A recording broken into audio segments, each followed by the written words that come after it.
I have two books here. This book is The Absolute Terror. This is what the people at Fox News, they always accuse liberals of being a Saul Alinsky. They've been educated in the school of Saul Alinsky.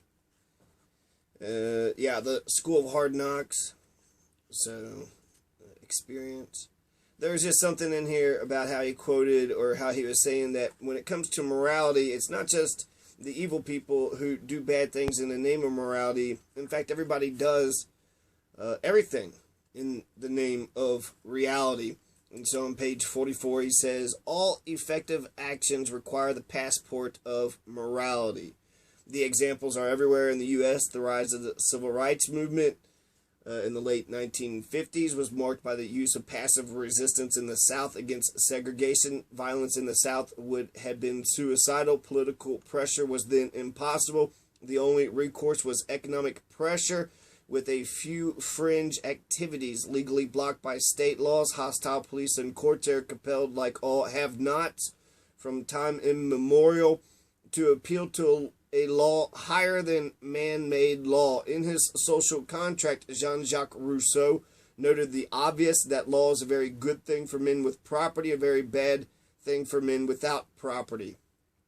Law is a good thing for men with property, a bad thing for men without property. Passive resistance remained one of the few means available to anti-segregation forces until they had secured the voting franchise. In fact, furthermore, passive resistance also was a good defensive tactic, since it curtailed the opportunities for use of the power resources of the status quo for forcible repression. Passive resistance was chosen for the same pragmatic reason that all tactics are selected, but it assumes the necessary moral and religious adornments. So all effective actions require the passport of morality. Tactics, instead of immortal technique, he should have called himself the immortal tactics. Tactics are the most important thing to everything. It's the most important way to have a baby, to get married, to build a house, to retire. What tactics are you going to use? Tactics is when the rubber meets the road. It's when you actually do the damn thing, right? So tactics can help a Hitler get into power, or tactics can help a Martin Luther King, Gandhi, purebred get into power. So I need to read more on that. The other passage that I want to talk about, and this is actually the main passage, so I'll probably just title it the Baron de Montesquieu quote, or Brutus quotes, Brutus the Anti-Federalist quotes Montesquieu.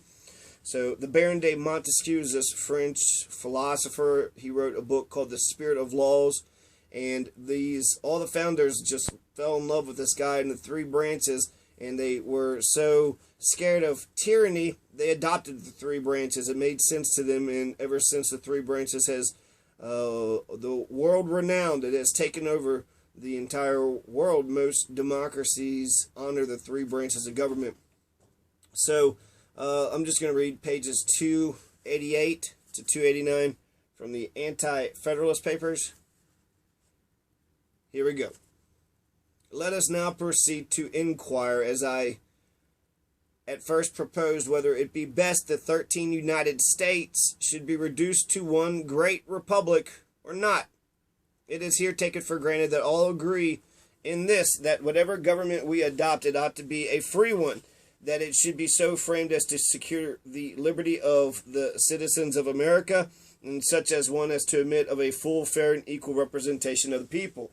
The question then will be whether a government thus constituted and founded on such principles is practicable and can be exercised over the whole United States, reduced into one state. If respect is to be paid to the opinion of the greatest and wisest men who have ever thought or wrote on the science of government, we shall be constrained to conclude that a free republic cannot succeed over a country of such immense extent, containing such a number of inhabitants, and these increasing in such rapid progression as that of the whole United States. Among the many illustrious authorities which might be produced to this point, I shall content myself with quoting only two. The one is the Baron de Montesquieu, Spirit of Laws, chapter XVI, 16, volume 1, book VIII, Book 8.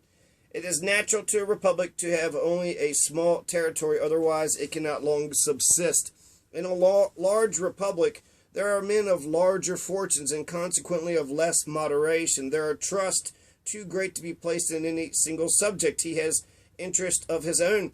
He soon begins to think that he may be happy, great, and glorious by oppressing his fellow citizens, and that he may raise himself to grandeur on the ruins of his country. In a large republic, the public good is sacrificed to 1,000 views. It is subordinate to exceptions and depends on accidents. In a small one, the interest of the public is easier perceived, better understood, and more within the reach of every citizen. Abuses are of less extent, and of course are less protected. Of the same opinion is the Marquis Beccaria.